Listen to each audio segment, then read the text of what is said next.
The North American International Championships were held this past weekend in New Orleans, and let's just say we got exactly what, in my opinion, was exactly the kind of tournament we expected. Some crazy runs, some pretty consistent results, pretty much checked out with what I was expecting to see, but also some really cool picks that I think are very, very interesting, and I'm definitely going to talk about. Today's video is probably going to be a little bit shorter, guys. There's really not much to really build for right now. I mean, the next major event is Worlds in 2 months, so we'll probably go over these teams relatively quickly, and then revisit when it's time to start seriously prepping for Worlds again in about a month or so. But for right now, we're looking at this event, and guys, Calyrex Ice finally got its win, and I don't think this is really surprising to anybody. Calyrex Ice has been one of the most consistent restricteds in terms of making top cut and its conversion rate. It has been doing incredibly well at tournaments. We've seen 2 or 3 pretty consistently into top 8s.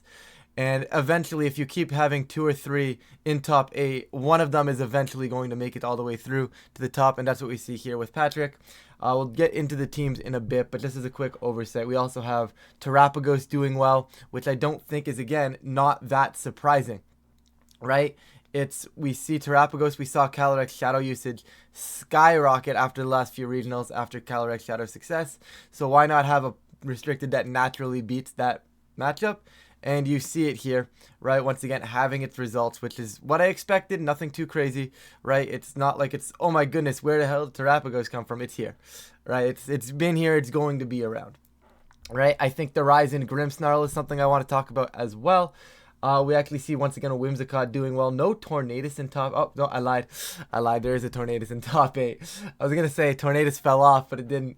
Wo-Chan, Overquill. We'll get into those in a bit. But couple Kyogres. I think that's really where people are going to say they really didn't see that coming. Now I'm not sure if I saw 2 Kyogres making top 8 as being on my radar, but I expected Kyogre to do well, right? As a Kyogre player, as someone who's played Kyogre for a lot of this metagame, it's one of those ones where I saw the good it has. It matches up pretty decently well into both the Calyrexes.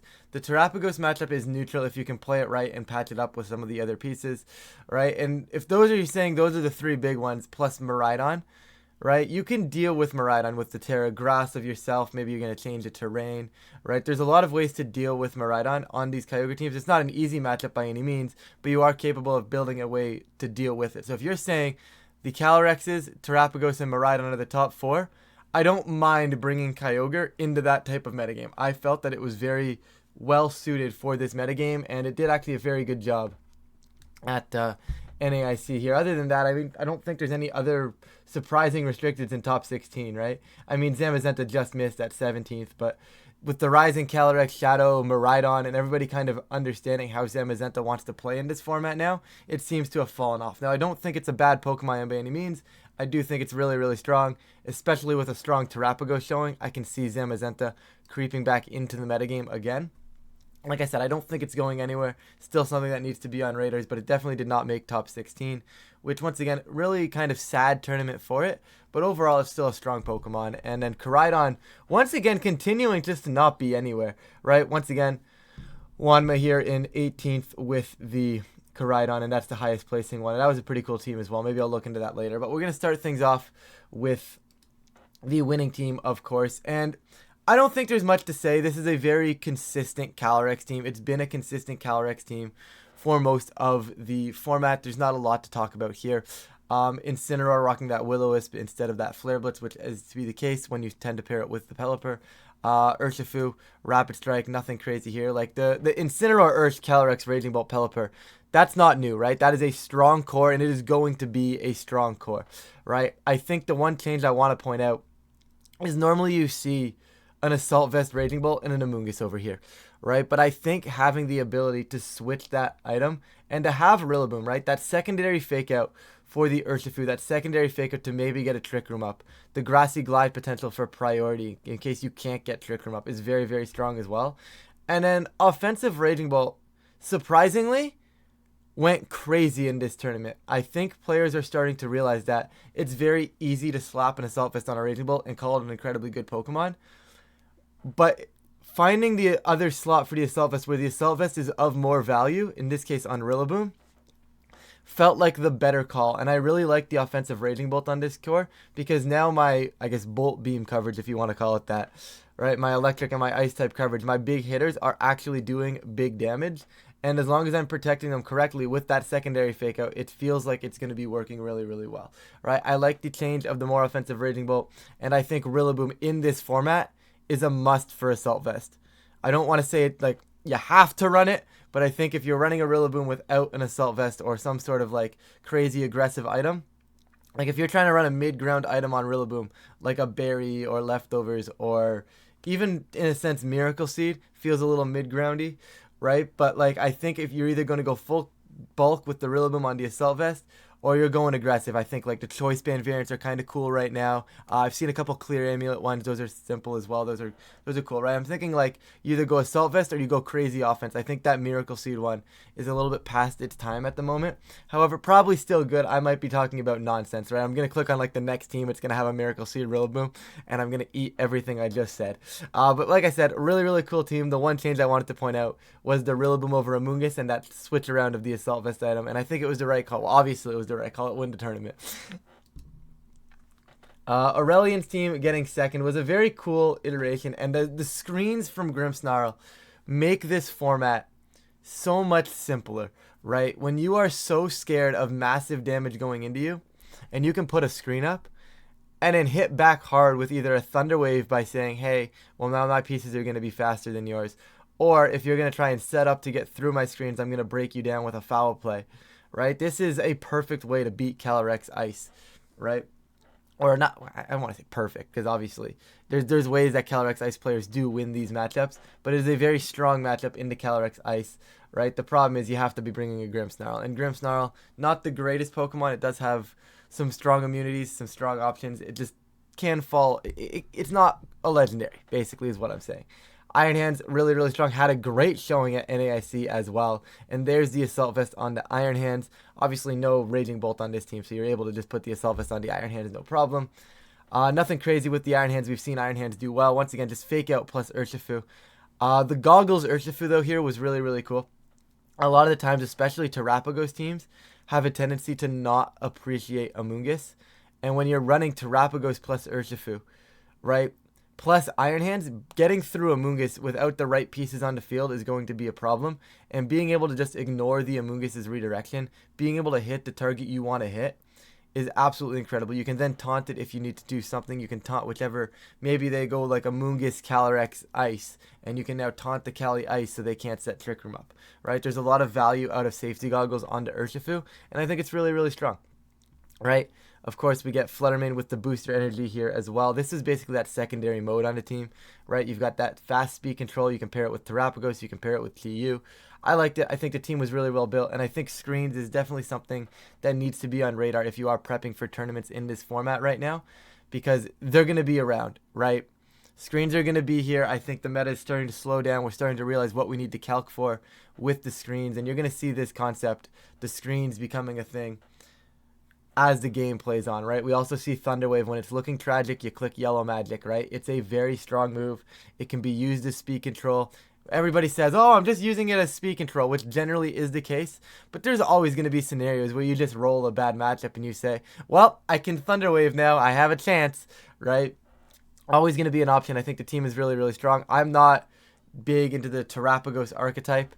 Tri-Attack was very cool, though, right? Being able to potentially swing more hacks in your favor, more luck in your favor with the 30% chance to either burn, freeze, or para, right? Anytime you can get more chances to get hacks without hurting you, right? Thunder Wave's a little weird because it's 90% accurate. It's not always guaranteed. But Tri-Attack is an 100% accurate move. So if you're clicking that button, you have a 30% chance to get hacks in your favor or to get RNG going in your favor. And that feels pretty good, right? Because on Terrapagos, what am I clicking? I am clicking Terra Starstorm and Earth Power probably 98% of the time, right? So if I need to be in a position where all of a sudden, oh, I need to fish for a freeze or a para or any of the like, right? Like Tri-Attack, I think that was a very cool tech to see here from Aurelian. Moving over, Edu's team with the Smeargle Calyrex. Once again, I don't think there's anything insane here, but once again, we're seeing that offensive Raging Bolt. This one went back to the Combine variant instead of just pure offense, along with the Assault Vest Rillaboom, right? And that's what I'm saying. Assault Vest Rillaboom seems to be that spot that Rillaboom likes to be in, right? You have the special attacking Calyrex Shadow.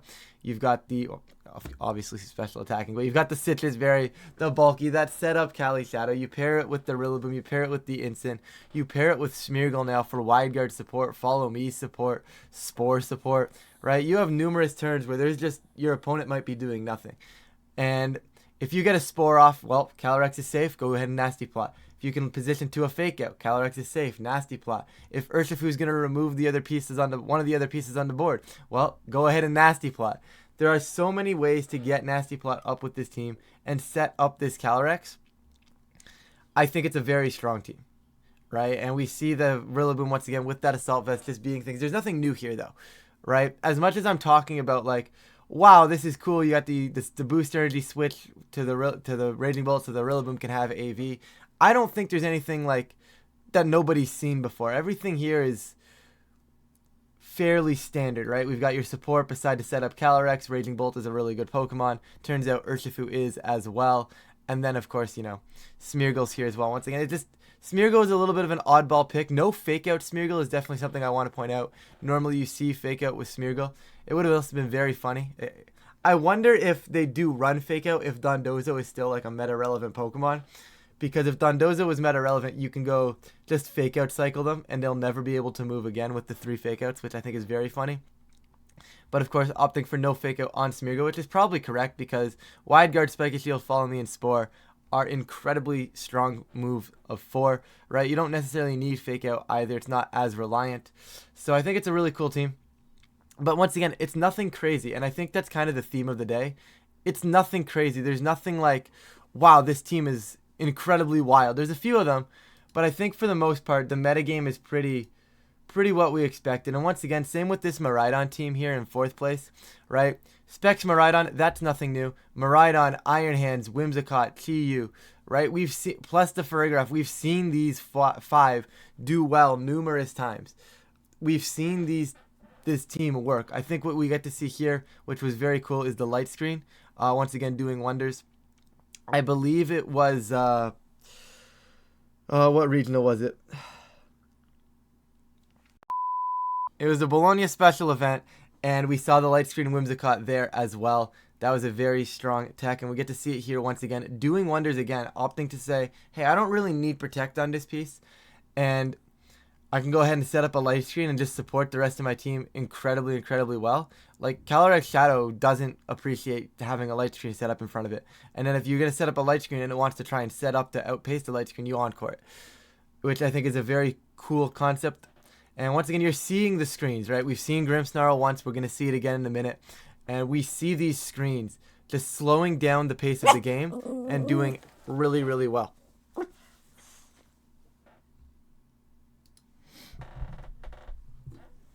Right, we're seeing these screens just slow down the pace of the game now that we know where the big threats are in the game, now that we know what we need to calc for, right? Like, we get the light screen up, okay, now I know for sure that this spell tag Astro Barrage Calyrex is not two-shotting my Chi-Yu, or now I know it's not two-shotting my Whimsicott, whichever way you want to look at it, whatever calcs you want to look for, we know what's common now. So we get to see the pace of the game slow down a little bit as damage calcs get learned. And I think it's a very strong team, right? The Miraidon, the Iron Hands, Farigiraf, Chi-Yu, Whimsicott. We've seen these 5 do well. The Urshifu Dark is a cool tech. I think it's normally supposed to be, or normally was, an Urshifu Water on this team. But Urshifu Dark is something that's very strong. And, I mean, anytime you get an Urshifu on the board and you can hit through protects and crits, I mean, it's going to be good. And I think the Dark was a little bit something that was like there probably for the Cali Ice matchup, which I think a lot of Cali Ice players aren't really ready for, right? Everybody's like, oh, they're going to try to stop me the other way on these Miraidon teams. They're going to have the Giraffe. The Giraffe is going to be the way they stop me on these teams, right? Now, all of a sudden, you add this Dark-type Urshifu with massive damage, maybe forcing your Calyrex to Terra way too soon. And all of a sudden, it's a pretty strong option. I think the team is really cool.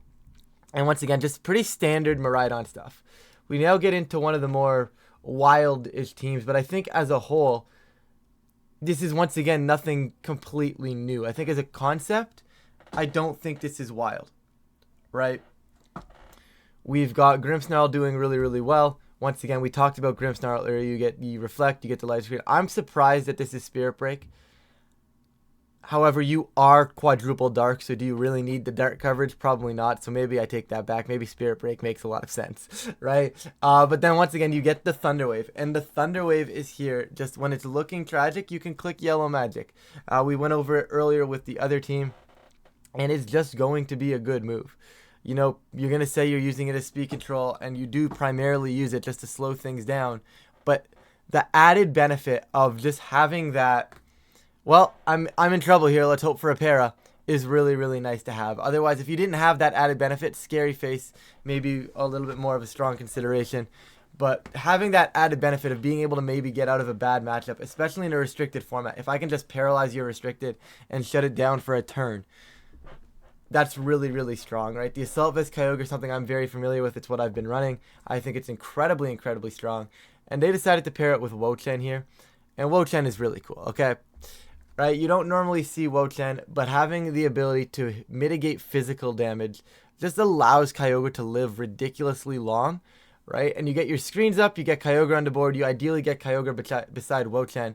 And the Wo-Chen on this team is actually trained to be faster than Kyogre. I don't know how much faster, but it is faster than Kyogre.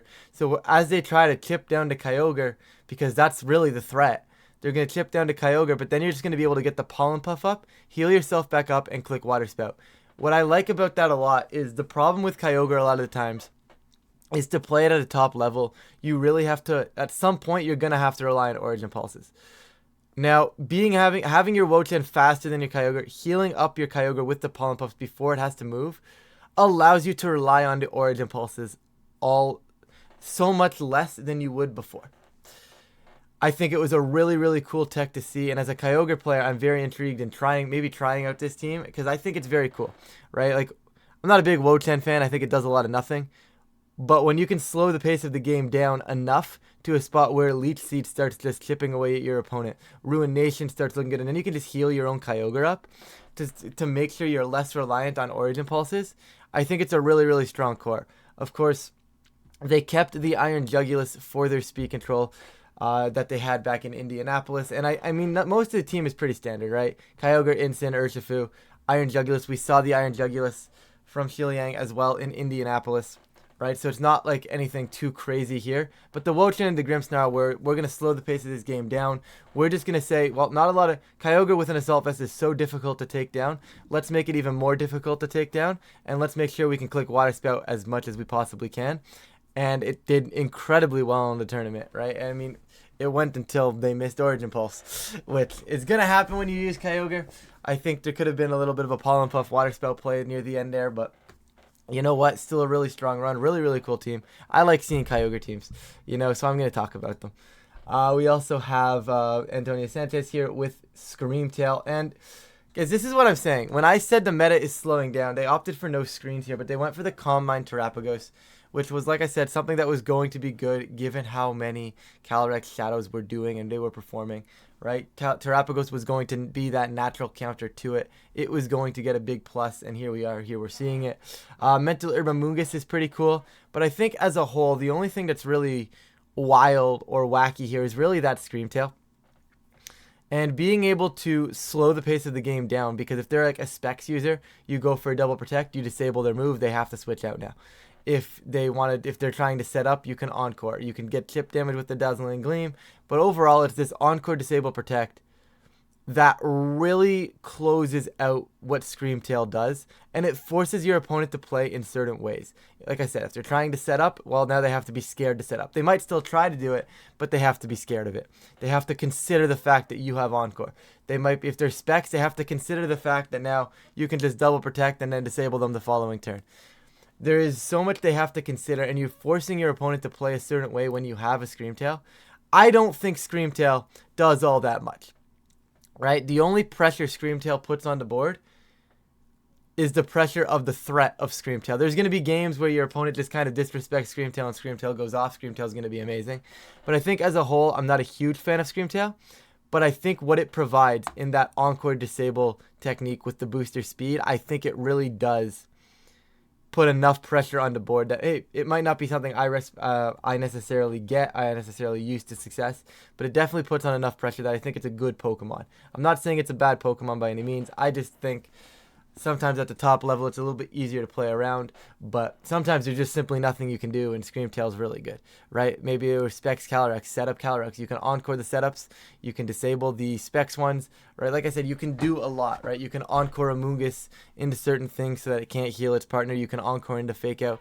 You force your opponent to play, and when you can force your opponent to play in a certain way, it's never going to be a bad thing. So I respect Screamtail on this team, and if you get them locked into something, you get free setups with Terapagos. So it's a cool pick. But overall, once again, Terapagos, Rillaboom, Instant, Urshifu. I mean, with Amoonguss, I'm pretty sure we've just seen this for most of the format, right? Like, this is nothing like crazy new, but the fine-tuned tweaks, you know, that one Pokemon switch to the Screamtail, the Mental Herb on the Amoonguss, it's these minor things that change these teams. Once again, just Justin Burns. Once again, nothing too crazy here. Once again, with the Dark Urshifu, probably for a little bit better mirror matchup. Ditto was really, really cool to see. We actually got to see this on stream where they led Ditto twice. And they just led Ditto, got everything that they needed out of it. Got the bait one time. I think they got the Miraidon and went crazy. The other time, they had an Iron Hands, and there were like 3 Iron Hands on the field at one point. Either way, really, really cool team. Ditto is going to be that Pokemon that when you have a team that can function as 5 Pokemon, and I think Calyrex really can. The Calyrex teams can function as Calyrex, Ice, Grass type, Incineroar, and then whatever you really want. These other 2 spots to close it out. Generally Electric type. Here we're seeing the Iron Hands. On the winning team we saw the Raging Bolt, right? Generally we see an Urshifu as well. They chose for the Dark one, right? But these 5 can function on their own. You know, these 5 just function. It's a very strong 5 Pokemon, and then, well, now what if I just had an extra restricted, right? What if I could cycle Ditto around to a spot where, oh no, I didn't get Trick Room up. Their Calyrex is going to sweep me. Well, not anymore, because my Ditto can come in and maybe start removing the Calyrex shadow.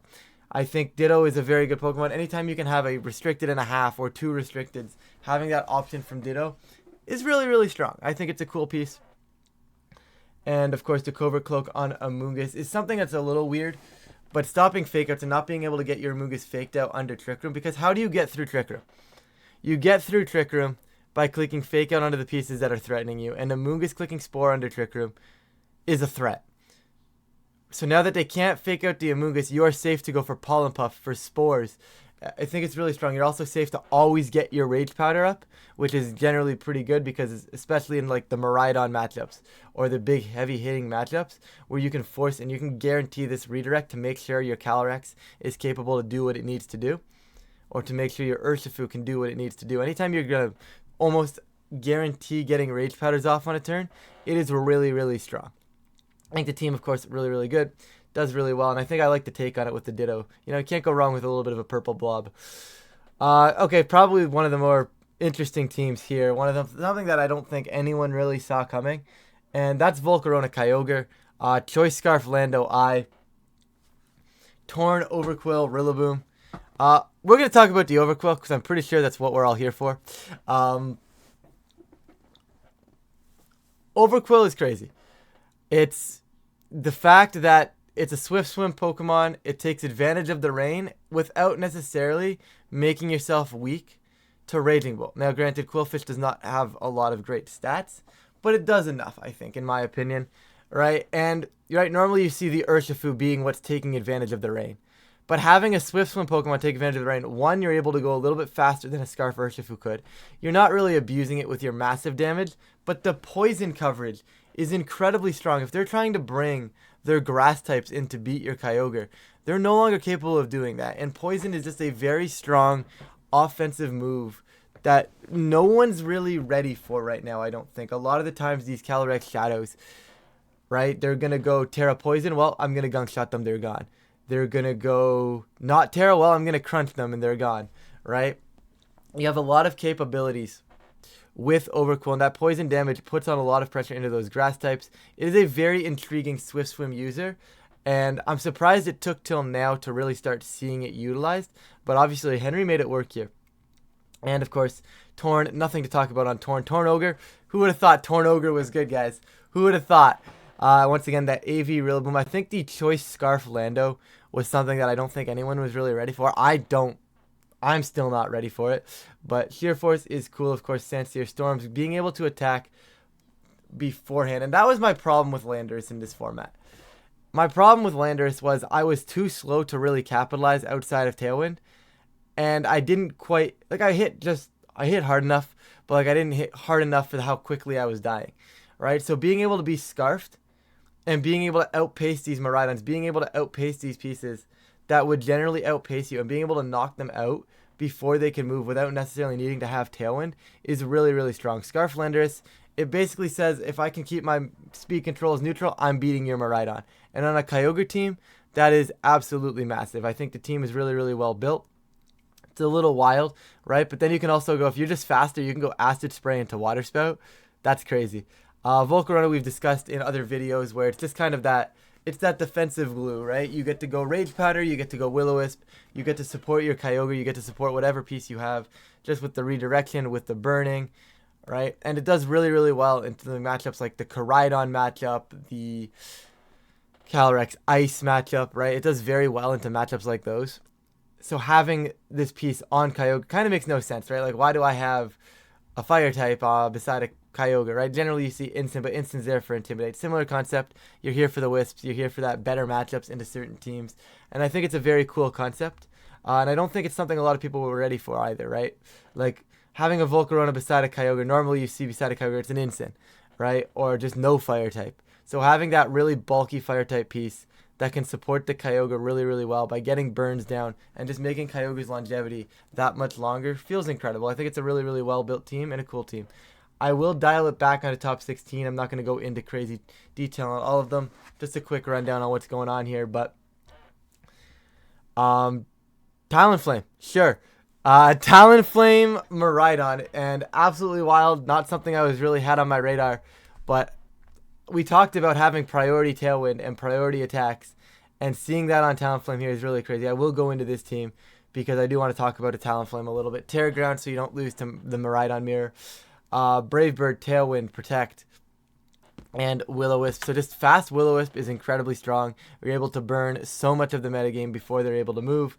You get priority Brave Bird if you're at full health with Gale Wings, which is really, really strong as well. And then you get Tailwind, and Tailwind's what you have this for, right? A lot of the times on these Miraidon teams, you see Whimsicott.